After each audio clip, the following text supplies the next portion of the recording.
Dzień dobry. Dzisiaj będziemy rozmawiać na temat głównych różnic pomiędzy umową o pracę a umowami cywilnoprawnymi, ze szczególnym uwzględnieniem umowy zlecenia. Będziemy o tym wspominać zarówno w kontekście obecnie panującej sytuacji związanej z koronawirusem, a także ze względu na inne sytuacje, które mogą się wydarzyć w trakcie trwania stosunku pracy. Należy zacząć od tego, że umowa o pracę regulowana jest przez Kodeks pracy. To powoduje, że każda osoba zatrudniona na tej podstawie jest objęta ochroną, którą wyznaczył już wcześniej ustawodawca i zawarł właśnie w Kodeksie pracy.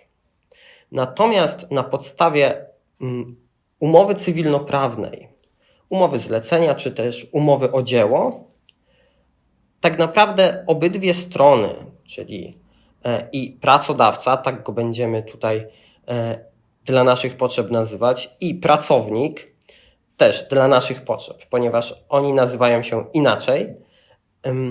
Tutaj ich relacje są regulowane wzajemną umową. Państwo, ustawa tak naprawdę nie reguluje większości spraw między nimi. Jedyne co od niedawna w sumie mamy, od kilku lat, to minimalne godzinowe wynagrodzenie przy umowie cywilnoprawnej, umowie zlecenia. Poza tym tak naprawdę ustawodawca nie reguluje tych stosunków. W związku z powyższym możemy czasami znajdować się w sytuacji, kiedy pomimo tego, że nasza praca odpowiadałaby stosunkowi pracy z Kodeksu pracy, to jest jednak na podstawie umowy nazwana umową zlecenia. Istnieje oczywiście możliwość przed sądem pracy tak zwanego ustalenia stosunku pracy, czyli sądowego stwierdzenia, że dana umowa jest jednak umową o pracę. Należy to jednak zrobić w sposób sądowy. Dlaczego warto to zrobić? Sądzę, że takim podstawowym elementem, który nasuwa się nam na samym początku, to jest urlop wypoczynkowy. On jest ważny z tego względu, że każdemu pracownikowi przysługuje odpłatny okres wolny odpoczynku od pracy. Ale mamy tak tylko i wyłącznie przy umowie o pracę. Przy umowie zlecenia nie mamy takiej możliwości. To nie znaczy, że nie możemy sobie sami razem z pracodawcą w taki sposób uregulować tego stosunku, żeby tam nie mieć jakichś odpłatnych dni wolnych. Ale co do zasady takiego urlopu przy umowie zlecenia nie ma. Przy umowie o pracę natomiast jest. I jest to 20 lub 26 dni w zależności od tego, jak długim stażem pracy wykazuje się pracownik. Jeżeli jego staż pracy jest krótszy niż 10 lat, to wtedy mówimy o 20 dniach. Jeżeli powyżej 10 lat, wtedy mówimy o 26 dniach urlopu wypoczynkowego w ciągu roku. Dodatkowo należy pamiętać, że mamy inne dni wolne od pracy na podstawie umowy o pracę. Chociażby z jednej strony ustawowe dni wolne od pracy.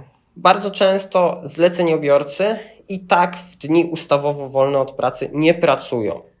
Mamy jednak niektóre rodzaje zatrudnienia, w których w dni wolne od pracy, niedzielę, święta chociażby, zleceniobiorcy pracują, wykonują swoją pracę, mimo tego, że na podstawie umowy o pracę ewentualne wykonywanie tejże pracy w tym czasie byłoby obostrzone zupełnie innymi regulacjami. Poza tym, i tutaj dochodzimy do obecnej sytuacji, jest możliwość zwolnienia chorobowego. W początkowym okresie 33 dni zwolnienie chorobowe, zasiłek chorobowy jest wypłacany przez pracodawcę, po tym okresie przez Zakład Ubezpieczeń Społecznych. Jest możliwe w ciągu roku wypłacanie takiego zasiłku chorobowego w sumie przez 182 dni. W tym momencie zleceniobiorca może też mieć wypłacany taki zasiłek chorobowy, jednakże tylko i wyłącznie wtedy, kiedy odprowadza się od jego wynagrodzenia składkę na ubezpieczenie chorobowe. Składka taka dla zleceniobiorcy jest dobrowolna i przez to niewielu zleceniobiorców ją odprowadza. A co za tym idzie? Niewielu zleceniobiorców może korzystać później z zasiłku chorobowego. Jak widać, ten zasiłek chorobowy może faktycznie pomóc w obecnej sytuacji, kiedy mówimy o na przykład pozostawaniu na kwarantannie w związku z podejrzeniem zarażenia koronawirusem. Więc to akurat przydatna rzecz. Z drugiej też strony, oprócz takiego zasiłku mamy też rodzaje wynagrodzenia, które mogą być nam wypłacane na podstawie umowy o pracę.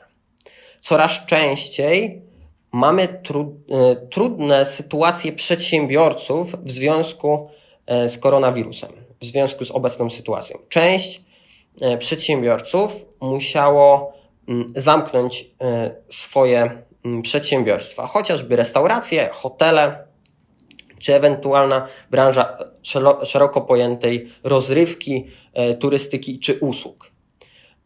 Jeżeli przez to zamknięto dane przedsiębiorstwo na jakiś okres czasu, zawieszono produkcję, zawieszono pracę, to osoby zatrudnione na podstawie umowy o pracę mają możliwość otrzymania tak zwanego wynagrodzenia postojowego.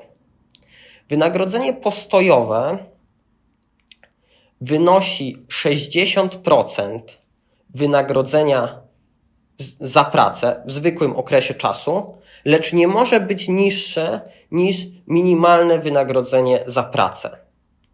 W związku z tym większość osób tak naprawdę i tak w trakcie tak zwanego postojowego, czyli tego okresu, kiedy praca jest zawieszona, zarabiałaby porównywalne tak naprawdę wynagrodzenie ze zwykłym okresem wykonywania pracy. Ostatnim tak naprawdę z takich ważnych elementów, który trzeba tutaj omówić i poddać w różnicę, jest zasiłek opiekuńczy ze względu na konieczność opieki nad zdrowym dzieckiem, które nie może uczęszczać do żłobka, przedszkola, szkoły, z tego względu, że tą placówkę zamknięto. W obecnej sytuacji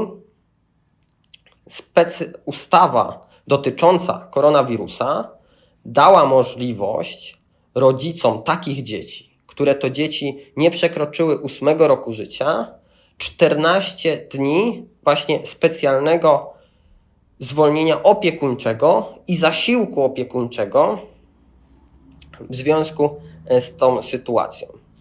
Zasiłek taki wynosi 80% normalnego wynagrodzenia za pracę. Trzeba jednak pamiętać, że dotyczy to tylko i wyłącznie osób, które mają umowę o pracę albo na umowie zlecenia odprowadzały dobrowolnie składki na ubezpieczenie chorobowe. To wcześniej wspomniane. Jeżeli te składki nie były odprowadzane, to nie dotyczy akurat ta kwestia zleceniobiorców w żadnym aspekcie. Natomiast trzeba pamiętać, że takie same przywileje tego zasiłku opiekuńczego występują w normalnym okresie, już poza tak naprawdę tą epidemią.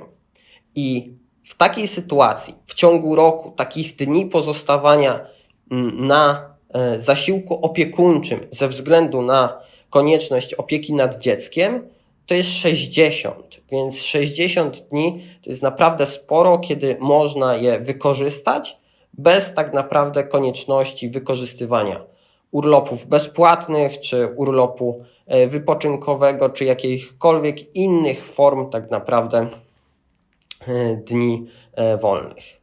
To wszystko powoduje, że ta różnica pomiędzy umową zlecenia a umową o pracę, zwłaszcza w tych trudnych czasach, ma faktycznie znaczenie i pokazuje się tutaj ta różnica pomiędzy formą zatrudnienia, jaką jest umowa o pracę, a pozostałymi formami zatrudnienia, którymi jest umowy cywilnoprawne. Mamy nadzieję, że będziemy dla Państwa nagrywać jak najwięcej takich materiałów.